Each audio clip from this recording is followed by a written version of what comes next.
everything is kind of built up around getting to this point, and that's now we have non-equilibrium problems, right?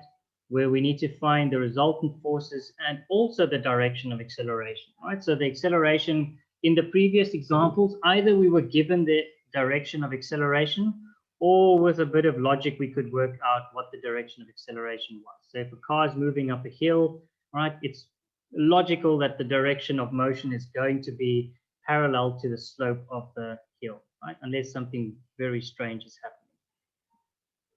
Right, so now we're going to look at what to do when we have forces that act upon an object, right, where there's not equilibrium, we're not given the direction of acceleration, and we also need to calculate the resultant force. Or, another word you could use is the net force if you want.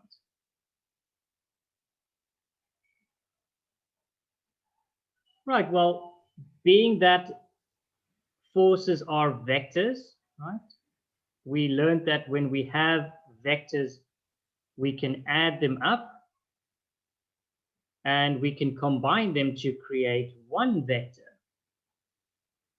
So in this case here, we have two forces acting on an object. We have force A and we have force B. And if we want to combine the two vectors, the easiest method to do that is just to put the vectors end for end, right? And we can, using that method, we can create a triangle to find the resultant force. So what I mean by that, if I take now vector B and I take vector A and I put them end to end, right? And I can put them end to end in any direction, right? As long as they are going in flow, all right? So we cannot put the ends of the two vectors together. That'll just give us what we started with. And we can't also put the tips together, right? That's not end to end, right? So they must make a continuous flow, all going in sort of the same, not direction, but one after each other. Okay, so I can either put this like this, and I'll get a vector, right? I'm going to draw it in a second. Alternatively, I can also move this vector down here. At the end of the day, it's going to give you the same result. Okay, so you choose whatever's right. Sometimes the question will sort of lead you into drawing the vector in a certain way. Okay, so if we have two vectors like this and we want to find the result, we can simply take a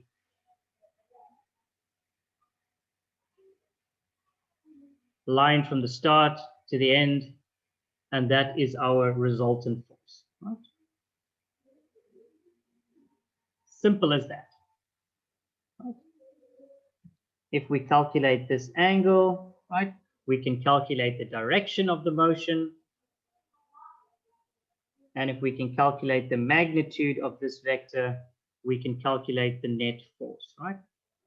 So if we have these two vectors, you can see A is pulling in one direction and vertically, and B is pulling perfectly horizontal to the left. If we combine those two forces together, it will pull the object in the direction and with the force as indicated by the green arrow.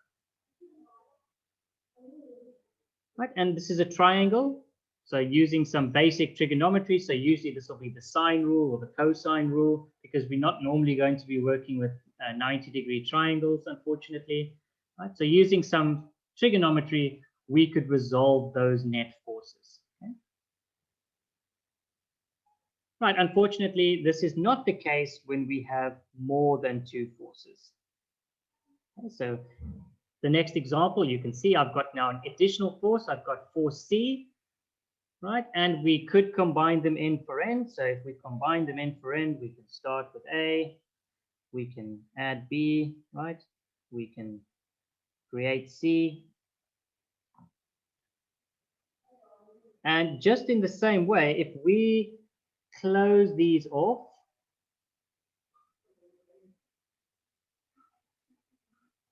we could get the resultant force, okay, and the direction of motion. The only problem is this is a quadrilateral, okay?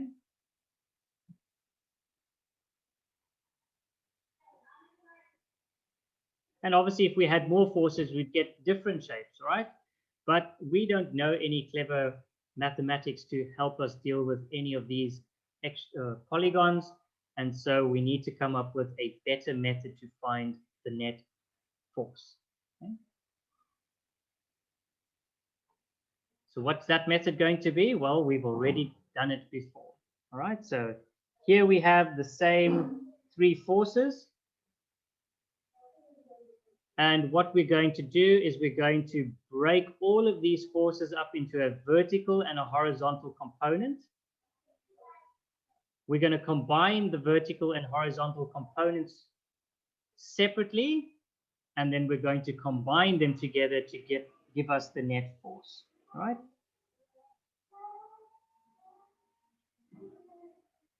So if we take force A, for instance, here, what do I mean? Well, I mean, we're going to split this force up into a vertical and a horizontal component, just like you've been doing previously.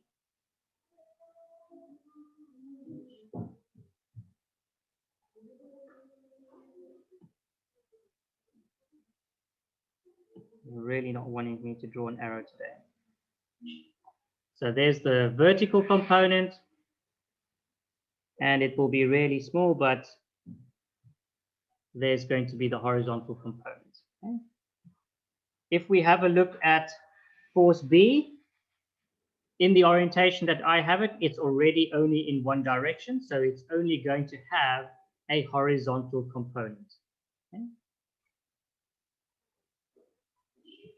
And finally, if we look at force C over here, it too can be split into its two different components, a vertical and a horizontal.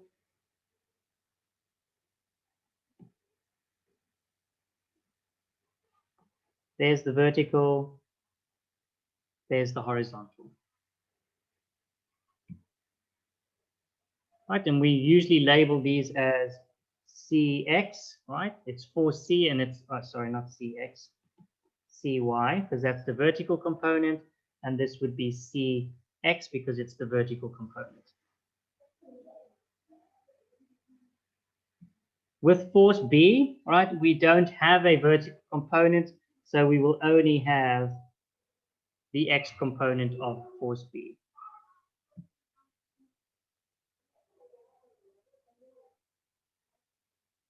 Right, and then finally force A, here's force A's vertical component, and here's force A's X component.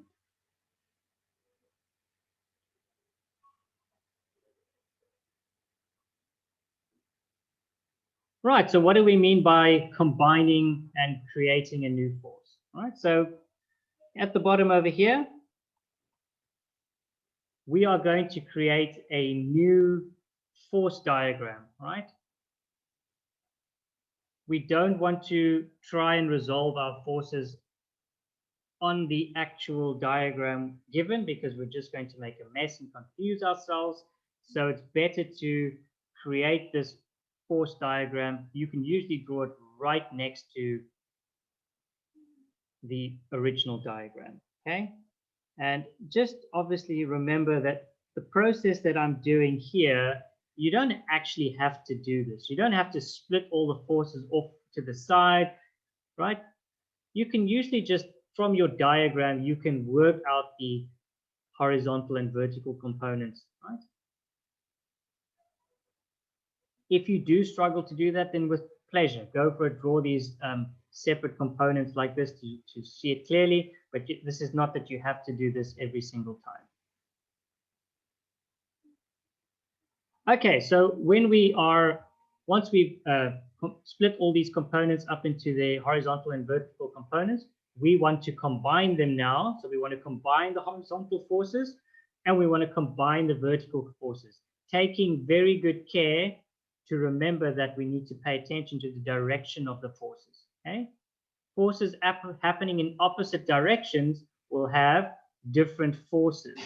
Okay, they will have a negative or positive force depending on the direction that they're pointing.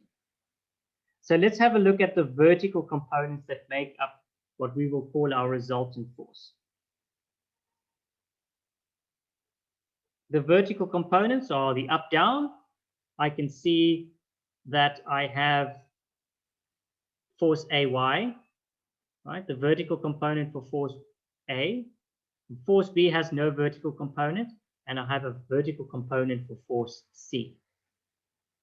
So with a little bit of intuition, you can logically work out that force A's vertical component is going to be greater, right? And so we can set up as positive.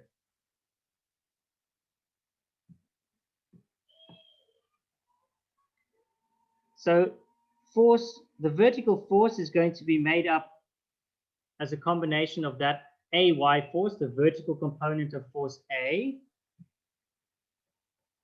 and it'll also be made up with the vertical component of force C, right? But notice that force C, these vertical forces are happening in opposite directions. And so we would be subtracting. Force C would be a negative force because it's happening in the opposite direction. So we can change that and say this will be minus that force. Right, and now we can do the same thing for the horizontal forces. Again, using a little bit of intuition, we can see that the forces to the right are going to be bigger than the forces to the left. Have a look at how small the force to the left is compared to the right. So we can call right the positive direction. Okay.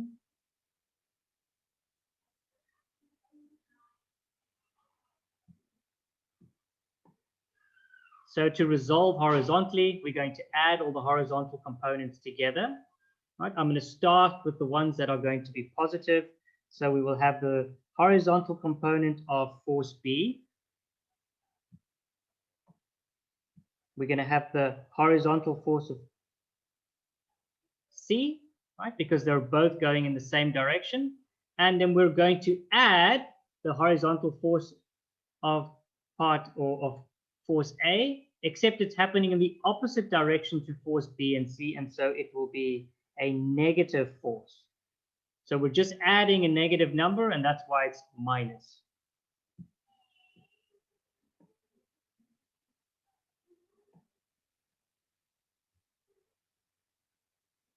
And that is the process of us now resolving the forces. So we split all the different forces up into their separate components. We combine the vertical components, and we combine the horizontal components. Okay?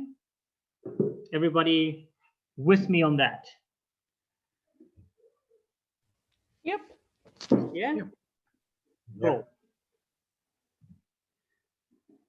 Right. Now all we need to do is we need to resolve for this force. Right? Because that force is the resultant force. And this angle is the direction of motion. Right? And because we have a triangle, we can use the powers that we already know to calculate now these two things. So we need to calculate both the magnitude of that force and its direction, right? Because the direction of that force is the direction of acceleration. Okay? Acceleration always happens in the direction of the net force.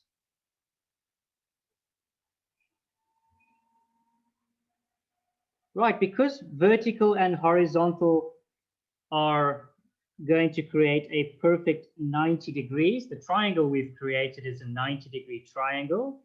And so using Pythagoras theorem, we can calculate the magnitude of force F. Right? So F squared would be equal to the vertical side squared plus the horizontal side squared. Therefore, F itself would be equal to the square root of those two.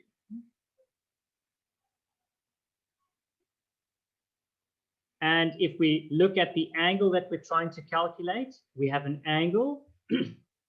The two sides that we know are the opposite side and the adjacent side. Opposite over adjacent, well, that happens to be tan, right? So in order to calculate that angle, we can take the tan of theta. And if we take tan inverse of those, we can find the angle, right? And the angle is the angle above the positive x direction. So when we're calculating this angle, because of the way we calculate resultant forces,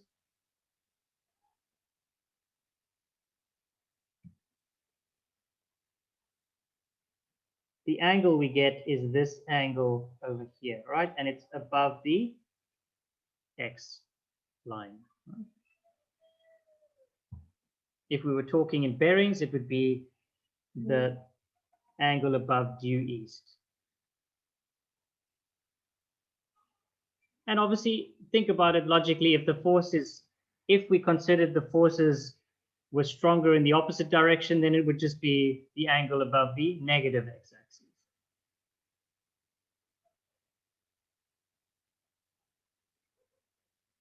So we use Pythagoras to find the magnitude, and we can use the tan ratio to find the angle. Okay, and that I've only got 3 forces in there. We can have 20 forces in there. Right? The more forces we have, unfortunately, the more components we have to resolve in order to find the magnitude and direction of the force.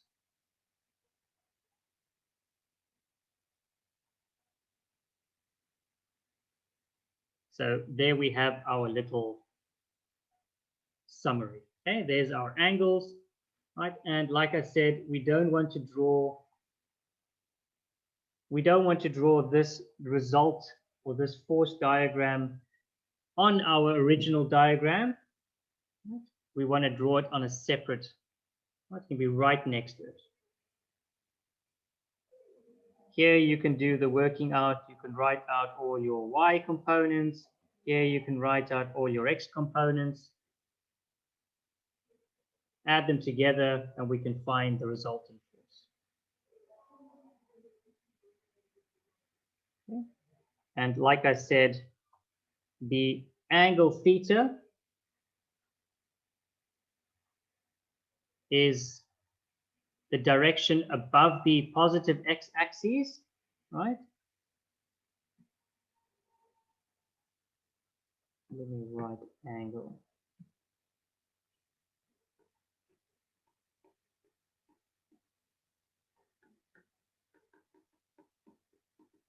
Due east if we're talking bearing, right?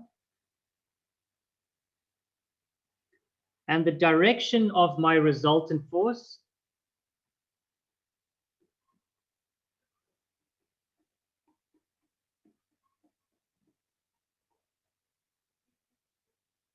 right?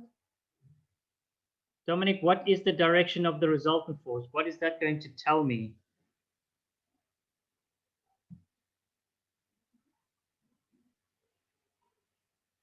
That direction of force F, what is that also the same as? The direction of force F. Right? Isn't that all? That's the direction of acceleration?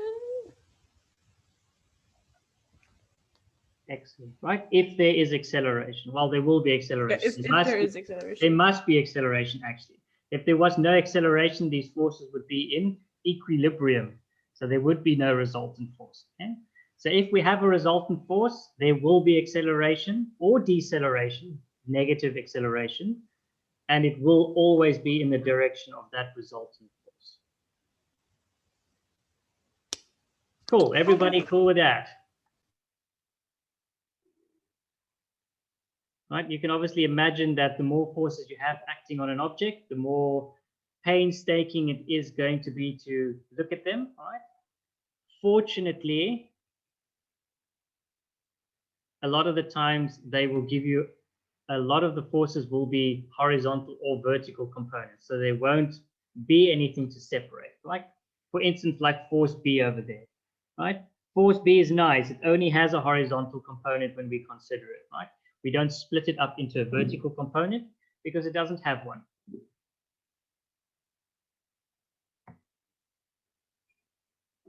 Okay, let's do some examples and see how this works to calculate our resultant forces. Okay, so like I said, we've got two methods, right?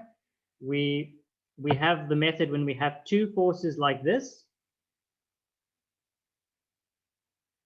where we don't actually have to split them up into their two components. We can create the resultant force by putting the vectors end for end and joining the beginning to the end to create the resultant force. So I will just quickly do that over here for you. There's my 30 newtons, right, in the easterly direction.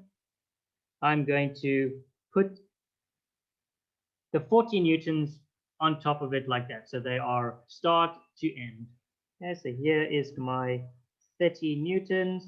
Here's my 40 newtons, right? And the resultant force is just when I combine these two together, that's my resultant force. So I have a triangle now. But I don't have any angles in my triangle, right? I do know that this angle here, this angle is the direction of motion. I don't know what it is yet. But that doesn't help me. I need some other angles, right? So you need to use a little bit of common sense, right, for these problems, and you need to go looking for the angles.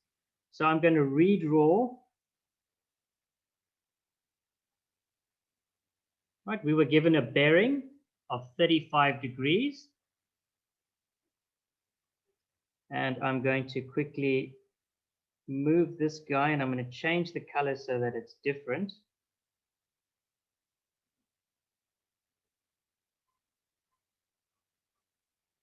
Let's put this force where it was originally. Here's the 35 degrees that you were given as the bearing.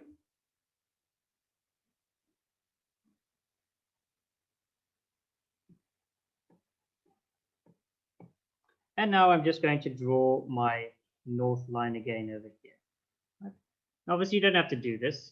Right? I'm just showing you, you sometimes need to go look for the information. Right? So you can see that we have this angle between the north line and vector, the 40 Newton force vector. Right? And what we've done is we've just moved that whole thing over to the right. Okay? So that tells me that this angle in here must also be 35 degrees. It's the same angle. And we can see that this over here, this angle is 90 degrees because we were told that that 30 newtons is at due east, and east is 90 degrees in bearings. And so if we add the 90 and the 135, we will get 125 degrees.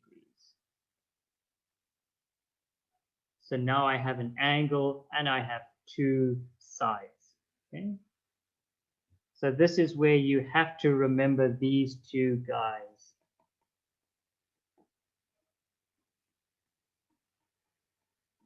Okay, there's the cosine rule.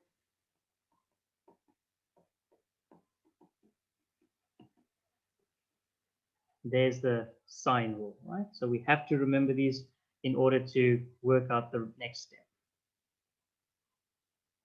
If you can't remember those, then you need to split these up into their two different components and resolve, like we will look at more forces. So if I want to calculate the size of the force, right, I'm wanting to calculate this force over here. I can look at what information I have. I have two sides and an included angle, right? If I have two sides and an included angle, that is going to be the sine rule. Sorry, the cosine rule. Right? Side A is the side opposite the included angle.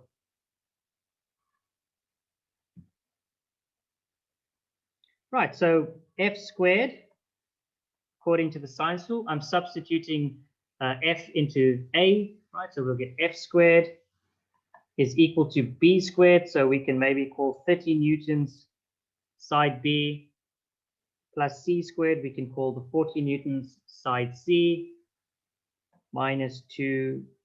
Oopsie, that's not B. That must be 30 times 40 cos of angle A, which is 125 degrees.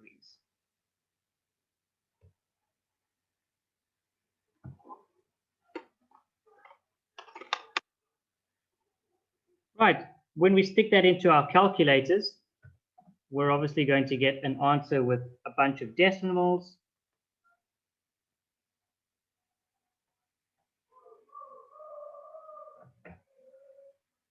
Right, I will, for the sake of completion, I'll quickly write that down. Right.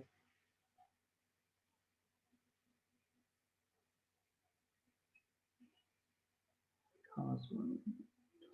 Please make sure your calculator is on the correct mode as well. So it's not in radians, right? Because we're working in degrees. So it's 62.2622215, etc. Right? And this is where it becomes very important to make sure you've read the instructions at the beginning of the paper, and they will tell you to what degree to round. Okay, this is a force, it's not the angle. Right? So usually when we're talking about forces like this, they want you to round to 3 significant figures. Okay?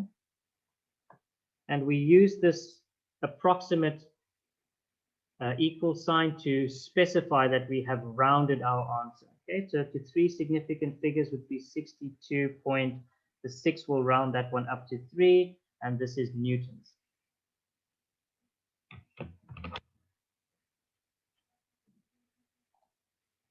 Everybody happy with that so far?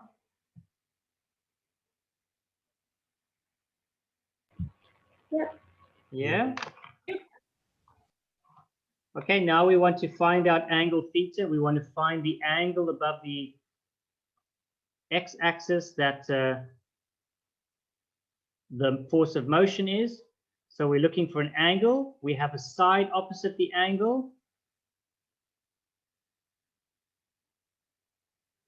And we have a force. So we have this side here. We have this side here.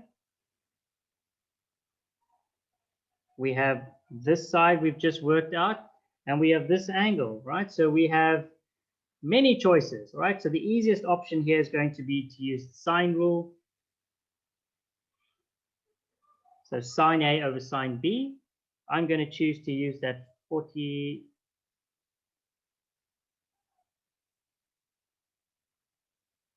over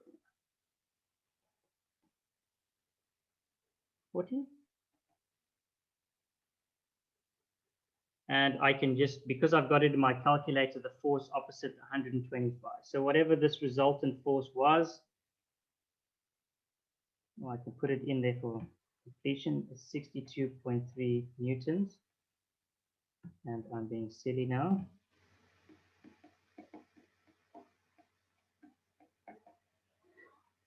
Bearing in mind, guys, that remember that has been rounded, right? So don't use your rounded answer. Use the answer that came out of your calculator, please, right? So solving for theta, right? We need to take the sine of 125, divide that by 62.3, and multiply by 40. And what do we need to do after that?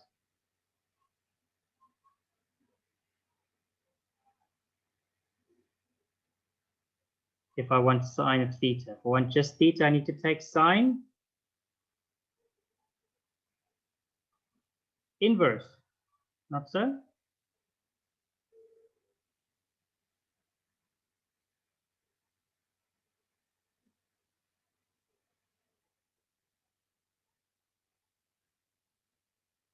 Sorry, my calculator is being very silly at the moment.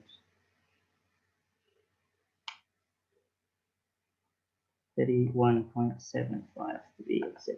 Okay, so we'll write the answer out of the calculator and then we can round afterwards. Theta is equal to, this is degrees, and degrees you're normally going to round to one decimal place. So that's 31.8 degrees. Okay. Right, the question asks us to find the direction, right? 31.8 degrees is not the direction. What's the direction going to be, Kiana?